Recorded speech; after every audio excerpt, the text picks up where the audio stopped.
Hello, we're back after some technical difficulties. Small technical difficulty. We're back. Okay, so next question. My apologies. Did we answer the last question? If I have 25 minutes a day to work out, if I have 25 minutes to work out a day, what should I do? Okay. Why do you, okay, so this is a good question. Jonathan, one that I've actually struggled with too. Why do you give strict diets to your clients? Do you not believe in cheating or having foods that a person loves to eat? And this was hard for me because as soon as I sat down with Jonathan, he was like, you can eat this. Go. And all I saw was everything I couldn't eat, and I did not understand why I was being told you can't eat this. You can't eat. All I was seeing was what I couldn't eat rather than what I could, and I didn't understand why a person can't be quote-unquote normal and eat things that they're used to. This is a difficult one, and I'm not trying to step on anybody's toes. People come to me because they want results. They want to change, and to get change, you have to change habits. Most of the time, people that are coming to me in search for a diet have gotten there because of a bad diet. And so when they ask me, why is your diet strict? Because most of the time, actually 100% of the time, when people are coming to me, they have not been strict on themselves. They have gone the easiest route. They buy whatever is easy. They eat whatever is cheap and easy. Easy, easy, easy. And unfortunately, after spending years and years and years of doing something easy, you're going to have to do something very difficult for a while to make up for all the easy cheating choices that you've made. I used this reference earlier with Rachel. When somebody has an addiction, and most people that have been eating a certain way, they might not have the addiction to a certain type of food, but they have addiction to a lifestyle that says, I can eat whatever I want. So when somebody is an alcoholic, do they go to AA for 1 week and say, vodka too, you cut that out, and gin, and rum, but is there any options for me? No.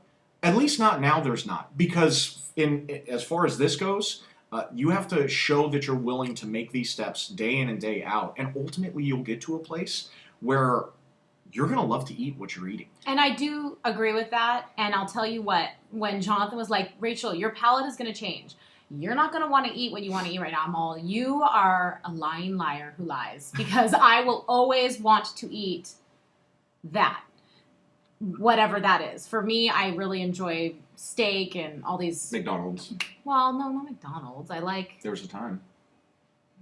Yeah, just being honest. Saying it.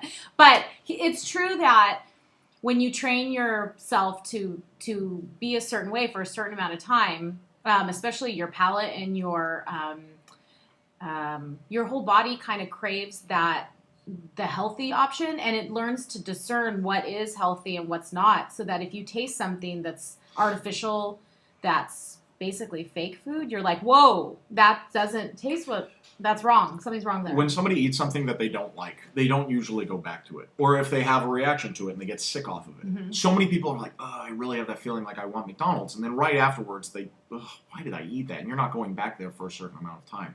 The truth is that your palate, your body, since it has been deprived of sustained good food for a long amount of time, it hasn't had its ability to reset and say, oh, this is good for me. Also, you're going to start feeling so much better when you eat quality foods. This is the part that a lot of people hate.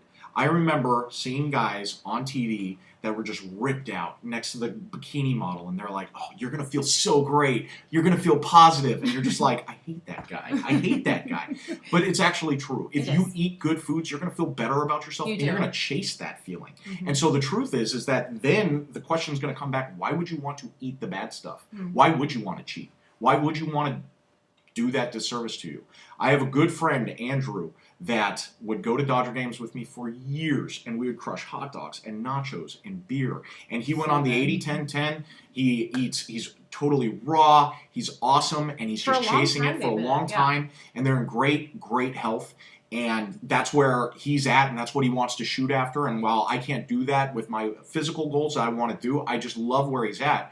And I'll always ask him when he started up with that, and I was still in my far stage, I would say, you know what? Eat all the things. Eat everything. I'd be like, dude, you don't even want a steak, just a little bit. And he's like, no. And I'm like, he's lying. He's lying. Lies. But actually, now that I'm at that place, it's like, I don't really want to go to fast food. I don't want to eat bad food. You can get there too. You genuinely can. It's just a matter of dedication.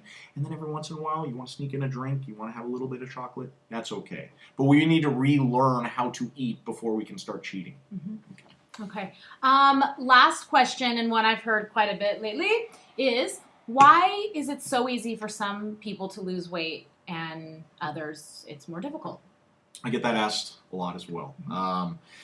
I'll have certain clients in the gym that seem to be more physically fit, and then I have clients come in and say, well, why don't I look like that? Why am I not like that person? Why is it so easy for them? I have also asked this question. Personally, it's the wrong question. Whenever you're on a journey, for anything in life, when you're in school, you don't worry about somebody else's grades. If you want an A, you got to study hard to get the A. You got to do what you've got to do to get there. A lot of times people look and it's a dismissive thing to say, well, they did it easy. You don't know what that person's journey is. Unless you're taking it step by step, you aren't going on that journey with that person. You don't know how difficult that is. The truth is, anybody that is in great shape, that can do amazing things with their body in the gym, in their personal life, etc., and look amazing, have made so many sacrifices. Every single time that you were maybe out with your friends, out to eat, that person was the one that wasn't having a drink, wasn't having the meal that they wanted. That's a sacrifice. And believe it or not, it's a very difficult one to make. When you were coming home from work and you were tired and you went to go get fast food, that person might not have done that. They might have gone to the gym. So you don't always see if it's easy or hard. You aren't around that person, you really don't know. The big thing is you need to focus on your own goals. You need to find a support network that's going to be supportive to you, that can push you to get to your goals. But don't ever worry about where somebody else is at. This is your mission. This is where you want to go. And with the right people around you and the right advice, you can definitely get there. But don't ever judge your results or who you are in weight loss or anything. And I'm getting a little bit preachy here, but don't ever judge yourself based on what somebody else is doing. You go after what you can, and ultimately, if you want to get there, you can. Just evaluate it. And if you hit a rough spot or you plateau, no matter where you're at in your weight loss or weight gain, that's a great time to talk to your friends, to reevaluate your diet. Maybe start writing down everything that you're doing and saying, am I really burning more calories than not? What changed?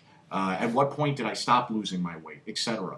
Or you can just go on the web and talk to JS Personal Training, and we'll take care of plug. you. Yeah, just maybe one more plug. So, but you can do it, and don't ever worry about what anyone else. Just don't look at other people and what they're doing. Do not look when you're driving down the freeway. You don't look side to side. You focus straight ahead. Right, and don't judge your progress by someone else's, because everybody does, progress at different rates, and just because one person might be moving along faster doesn't mean it's necessarily better, and vice versa. That would be the last thing that I would say. Everybody's going to have questions about what they can do. Honestly, an overall lifestyle of health is eating well, working out, and finding a good support group to push you to where you want to go. And everybody has a different view. Somebody just wants to lose 10 pounds, and that's an awesome goal, and you can get it. Some people want to be a bikini model. That's going to be a lot harder of a goal. Find a reasonable goal that you... That is not a reasonable goal. Find a goal that you want to shoot for, write it down, and then find out the steps that you need to take. But if you're really interested in losing the muffin top, or losing bye-bye fat, or really changing your whole body, you're going to have to take some really hard steps to get there. It's totally worth it. But there's nothing easy. There's nothing that you can buy. There's no one-step fix. And I wish that you guys could have tuned into the video and I could give you this magic answer. But the magic answer is you have to be determined, focused, have a goal, and go after it.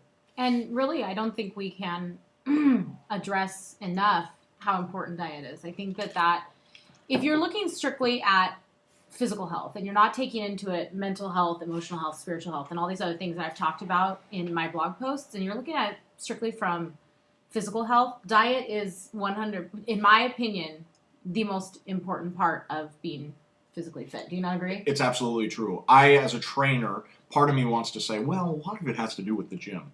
The truth is that most of the time, you don't see the gym results you want because it's hidden by the fat that you have from what you're eating. And so, absolutely, I would agree. I've used the same Klitschy line forever. Abs are made in the kitchen. Every single guy that asks, hey, Jonathan, how do I get those abs? Well, go get in the kitchen and start eating right.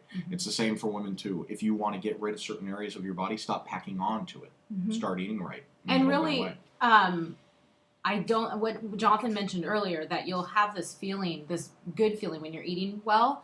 And I cannot stress enough how, and I said this to Sean the other day, and I don't know if he believed me, but I was totally serious that even if I did not lose any weight, and I've lost weight, but even if I hadn't lost any weight, I honestly think I would still eat the way Jonathan prescribed me to eat, only because the how much better it's made me feel just emotionally, and allowed me to be clear thinking, more awake, more energy, and able to tackle the other issues in my life that really are more important to me. I think I would still do it even if I didn't lose any weight. Losing weight's a great bonus, but the diet alone, I think we all need to just become a little more aware of what we're putting in our body and not expect different results if we're putting in unhealthy options. It's absolute truth. And just know that when she says it's Jonathan's diet, I'm not reinventing the wheel with my diets. My diets are crafted specifically towards people's goals. And so realize, once again, and I'll come back to it, everybody's diet's going to be different. My caloric intake wouldn't be the same as someone else's. Exactly. And the types of foods that I'll recommend for people, they might be trying to do something more aesthetically pleasing in certain areas or certain realms or pushing themselves. I would never recommend the diet that I have towards any Joe Schmo. Every diet should be a little bit different. If you need assistance with diet, don't speak to a personal trainer about a diet. Before you speak to your doctor, find out your blood levels, test yourself, make sure that you're in good health. If there's certain allergens that you have and a trainer wouldn't know that, you're in a world of hurt. And a lot of times, to be honest with you, unless they're certified, unless you have a certified nutritionalist or they've been certified to at least recommend diets like myself, trainers should not be telling you what to eat. Like this is the item on this day, and the type of supplements that you should be taking. That's something that they are trying to sell, maybe possibly make money off of, but most boards would suggest that a trainer should help you in the gym unless they're certified to give nutritional advice. So speak with somebody that is educated, well-known towards the goals that you're trying to get, and they'll be able to help you. And that concludes the first, well, this is probably going to be 2 videos because I messed it up. Yeah, for sure. Absolutely. Of Ask the Trainer. And we hope that we helped, he helped you. I sat here. Hope that he was able to answer some of your questions. And if you have any more, please keep letting us know. We'll video, we'll do all that. Yep. And one quick thing. Continue to use this girl as a source of motivation. A lot of times it's hard because we see people in TV and magazines and they aren't real. And so we want to shoot for the same goals. We want to be like those people, but there's nothing for us to really associate with. Contact Rachel. Ask Rachel questions in regards to how she's been able to achieve what she has. Utilize her for all types of different things because it's always good to have a positive reinforcement in your life. And Rachel is one of those types of people. And so try to utilize her. Nice. Yeah, whatever. We'll end on that note. Okay, bye-bye. Thanks for tuning in. Bye. Hold on.